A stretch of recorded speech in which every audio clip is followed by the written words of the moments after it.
நம்மோடு வழக்கறிஞர் அஜிதா இணைந்திருக்கிறார். இணைந்தமைக்கு நன்றி திருமதி அஜிதா. இப்போ விஜய் சங்கீதா இந்த விவாகரத்து வழக்குல சங்கீதாவினுடைய மனுவில் நிறைய விஷயங்கள் சொல்லப்பட்டிருக்கு. விவாகரத்துக்கு கோருவதற்கான முக்கியமான காரணம் இந்த திருமணத்தை மீறிய ஒரு உறவு அப்படிங்கறத அவங்க குறிப்பிட்டிருக்காங்க. நடிகையுடனான உறவுங்க குறிப்பிட்டிருக்காங்க. இந்த மனு தொடர்பான உங்களுடைய பார்வையை பகிர்ந்துக்குங்க. பெண்களை பொறுத்த வரைக்கும் பல்வேறு விதமான விஷயங்கள் அவர்களுக்கு மன ரீதியான கொடுமையை பற்றி சொல்றதுக்கு முடியும். 1955க்கு பிறகுதான் பெண்கள் விவாகரத்து பெறுவதற்கே பெண்களுக்கு உரிமை கிடைச்சது. அதாவது விவாகரத்துங்கிற அந்த உரிமையே பெண்களுக்கு 1955க்கு அப்புறம் கிடைச்சது. அப்ப அதுல ரொம்ப குறிப்பாக மன ரீதியான கொடுமையோ உடல் ரீதியான கொடுமையோ ரெண்டுல எது இருந்தாலுமே ஒருத்தவங்க விவாகரத்து போடலான் இருக்கு. அப்ப மன ரீதியான கொடுமைன்னா அதுக்கு ஒரு டெஃபினிஷன்லாம் இல்லை. ஆனா அந்த பெண்ணுக்கு அது எவ்வளவு பெரிய பாதிப்பு இருக்குங்கிறத வச்சு கட்டாயமா பண்ண முடியும். குறிப்பா நீங்க சொல்ற விஷயங்கள் அவங்க மனுவில் அப்படி இருக்கும்னா அது நிச்சயமா மன ரீதியான ஒரு கொடுமை. தன்னுடைய திருமண வாழ்க்கைக்கு அப்பாற்பட்டு வேற உறவை வச்சுக்கிறது, காதல் போன்ற உறவு வச்சுக்கிறது, முழுக்க அவங்களோட வாழணுன்றது கூட இல்லை. இட்ஸ் மாதிரி ஒரு இன்டீசென்ட் க்ளோஸ்னஸ் ப்ராக்சிமிட்டி அப்படிங்கிறது கூட ஒருத்தவங்க ரொம்ப பாதிக்கிறதா இருக்கும். அதனால கட்டாயமா அவங்களுக்கு அந்த உரிமை இருக்கு. அது அவங்க நிரூபிக்கிறதுக்கு அவங்களுக்கு என்னென்ன காரணங்களால அவங்க அதை கண்டுபிடிச்சாங்க, எப்படி தெரிஞ்சுட்டாங்கன்னு சொல்லிட்டு அப்படியானதை அவங்க ப்ரூவ் பண்ணாங்கன்னா நிச்சயமா அவங்களுக்கு விவாகரத்து கிடைக்கும். இது ஒரு என்ன சொல்றது, ஒரு மாதிரி ஒரு தனிப்பட்ட உரிமையா இருந்தாலும் கூட விவாகரத்து உரிமை அப்படிங்கிறது பொது வாழ்க்கையில இருக்கவங்க இப்படி செய்யும் பொழுது மக்களுக்கு எதை பற்றியுமே ஒரு நம்பிக்கையோ இல்லைன்னா அதற்கான ஒரு மதிப்பீடுகள்லாம் ரொம்ப வேகமா சரியிற மாதிரி ஆயிடும். அதனால இவங்க பொது வாழ்க்கைக்கு வரும்போது சொந்த வாழ்க்கையிலயும் ரொம்ப தெளிவாகவும் சரியாகவும் நியாயமாகவும் இருக்கணும்ன்றது ரொம்ப ரொம்ப எதிர்பார்க்கக்கூடிய ஒன்று. அப்படி இல்லாமல் இருக்கும்போது அந்த கட்சியோ அவங்களுடைய அரசியலோ எல்லாமே மிகப்பெரிய ஒரு கேள்விக்குள்ளாக்கப்படுங்கிறது இந்த மாதிரி சுச்சுவேஷன்ல. ஆனா அது ஒரு பர்சனலான விஷயம். அவங்க ரெண்டு பேரும் முடிவு பண்ணி பிரியிறாங்கன்னா அதுக்குள்ளெல்லாம் போக வேண்டிய அவசியம் இல்லை. ஆனா ஒருத்தருக்கு எதிராக ஒருத்தவங்க போடுறாங்கன்னா அது பொது வெளிக்கு வரணும்னு கூட அவசியம் இல்லை உண்மையிலேயே. ஏன்னா அந்த பெண்ணை பொறுத்த வரைக்கும் அது ஒரு அந்தரங்கமான தான் எல்லாருக்கிட்டையும் பகிர்ந்துக்க வேண்டாத விஷயம் நினைக்கும் போது இப்படி ஒரு செய்தி ஆகிறது கூட ஒரு நியாயமற்ற ஒரு விஷயம் நான் பாக்குறேன். அதனால அதுக்கான நியாயங்கள் இருக்குன்னா அவங்களுக்கு அந்த நிவாரணம் கிடைக்கணும். அந்த நிவாரணத்துக்காக அவங்க போராடுறதுங்கிறது அவங்களுடைய உரிமை. கட்டாயமா நீதிமன்றங்கள் இது போன்ற விஷயங்கள்ல சரியான பார்வையோட அதெல்லாம் தீர்க்கும்ன்றதை நான் எதிர்பார்க்கிறேன். இப்போ சுமூகமா இந்த விவகாரத்தை பேசி முடிக்கலான்னு முன்னாடி அந்த ஒரு பேச்சுவார்த்தை மாதிரி நடக்குது. ரெண்டு பக்கமும் நோட்டீஸ் எக்ஸ்சேஞ்சஸ் எல்லாம் நடந்திருக்கு. அப்போ நடிகையுடனான தொடர்பு துண்டிச்சுக்கிறேன்னு விஜய் சொல்றாரு. ஆனா அது உண்மையில நடக்கல. அதற்கு பதிலாக சங்கீதா அவர்களுக்கு கிடைச்சதுன்னா அவங்களுக்கு கிடைச்சிருந்த ஃபினான்ஷியல் பெனிஃபிட்ஸ் கட் பண்ணப்படுகிறது. ஒன்னா விவாகரத்தை விஜய் கொடுத்துருந்துருக்கணும். கொடுக்காம இவங்களுக்கான ஃபினான்ஷியல் பெனிஃபிட்ஸை கட் பண்ணிட்டு நடிகை கூடவே ஒரே வீட்டில் இருந்திருக்காங்கிறது என்ன மனநிலையில இருந்திருப்பாரு விஜய்? ஒருவேளை இவங்களுக்கு அலுமினி அந்த மாதிரி கொடுக்கணும் அப்படிங்கறதுக்காக காக்க வச்சுட்டாங்களா? இல்ல, இது இந்த ஊகங்களுக்கெல்லாம் நான் பதில் சொல்றதுக்கு நான் சரியான பர்சனா இருக்க முடியாது. யார் வேணாலும் என்ன வேணா யோகிக்கலாம். ஆனா இது நியாயமற்றது. ஒரு நோட்டீஸ் எக்ஸ்சேஞ்சஸ்ல நிச்சயமா இந்த மாதிரி பிரச்சனை இருக்கு, நம்ம விலகிடலாம்னு சொல்லும் போது நான் மாறிக்கிறேன், நான் இதெல்லாம் செய்ய மாட்டேன் அப்படின்னு சொல்லிட்டு திரும்பியும் அதே மாதிரி செய்யறதுங்கிறது ரொம்ப வெளிப்படையாகவும் பட்டவர்த்தனமாகவும் ஏமாற்ற வேலை தவிர வேற ஒன்றும் இல்லை. அது ஒரு இன்னும் மோசமான விஷயம். இத்தனை காலம் வாழ்ந்த மனைவியோட இருக்கக்கூடிய அந்த உறவை முறிச்சுக்கிறதுல கூட ஒரு நியாயமா இல்லாம இருக்கிறதுங்கிறது தான் இது காமிக்குதுன்னு நினைக்கிறேன். இன்னொரு பக்கம் குழந்தைகளும் கண்டுகொள்ளப்படல. குழந்தைகளுக்கும் இது பெரிய அவமானத்தை ஏற்படுத்தி இருக்குது. அவங்களுக்கும் இவர் எதுவுமே பார்க்கல அப்படிங்கறதெல்லாம் அவங்க குறிப்பிட்டிருக்காங்க. நிச்சயமா ஒரு மனைவிகளுடைய எதிர்பார்ப்பு என்ன, ஒரு குழந்தைகளுடைய எதிர்பார்ப்பு என்னன்னு ஒவ்வொரு குடும்பத்திற்கும் எல்லாருக்குமே பொதுவான விஷயங்கள் இருக்கு. குறிப்பான குடும்பத்துல குறிப்பான எதிர்பார்ப்புகள் இருக்கு. அதெல்லாம் எப்படி மன ரீதியான கொடுமை மென்டல் குரல்ட்டிங்கிறத அவங்க எஸ்டாப்ளிஷ் பண்ணும்போது இதெல்லாம் கூட நீதிமன்றம் விவாகரத்துக்கான ஒரு விஷயமாக கணக்கில் எடுத்துக்குவாங்க. பெரும்பாலும் நடிகர்களோ இல்லைன்னா ரொம்ப கட்சியோட தலைவர்களா இருக்கவங்களோ மற்றவர்களோ குடும்பத்திற்கு கொடுக்கக்கூடிய நேரம் என்பது ரொம்ப ரொம்ப குறைவா இருக்கிறதோ இல்ல கொடுக்காமையே போறதுங்கிறதோ அவங்கள ஒரு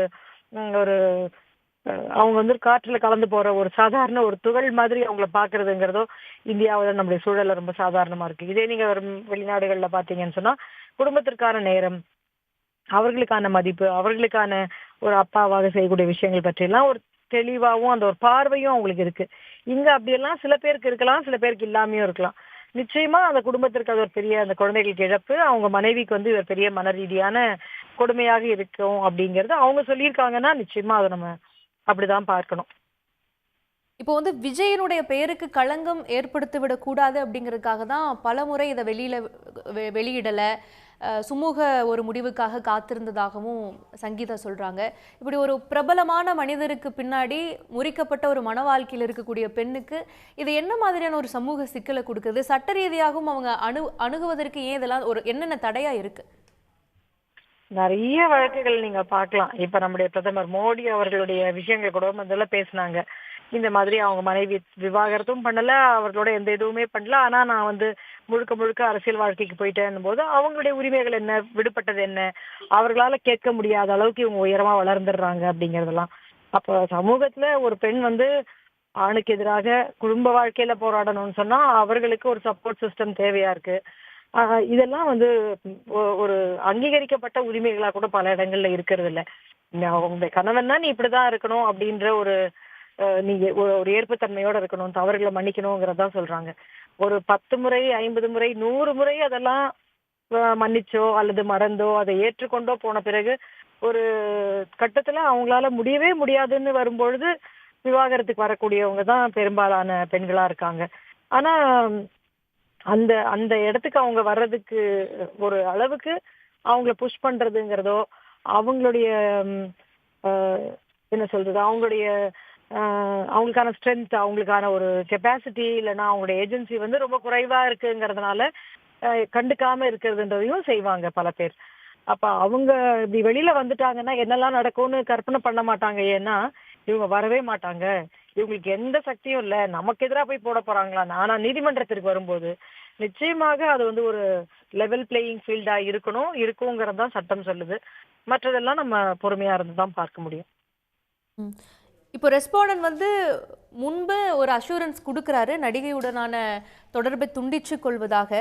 இந்த இரு தரப்புக்கும் இடையில இந்த நோட்டீஸ் எக்ஸ்சேஞ்ச் நடந்தப்ப, ஆனால் அதற்கு பிறகு நிறைய இவங்களை அவமானப்படுத்தியிருக்காங்க, குழந்தைகள் அவமானப்படுத்தப்பட்டிருக்காங்க அப்படிங்கிறது. அப்போ மனுவில் ஒரு வாக்குறுதியை கொடுத்துட்டு நடைமுறையில் அவர் ஒரு வேறு மாதிரியான ஒரு மனுஷனாக நடந்திருக்காரு அப்படிங்கிறத புரிஞ்சுக்கலாமா?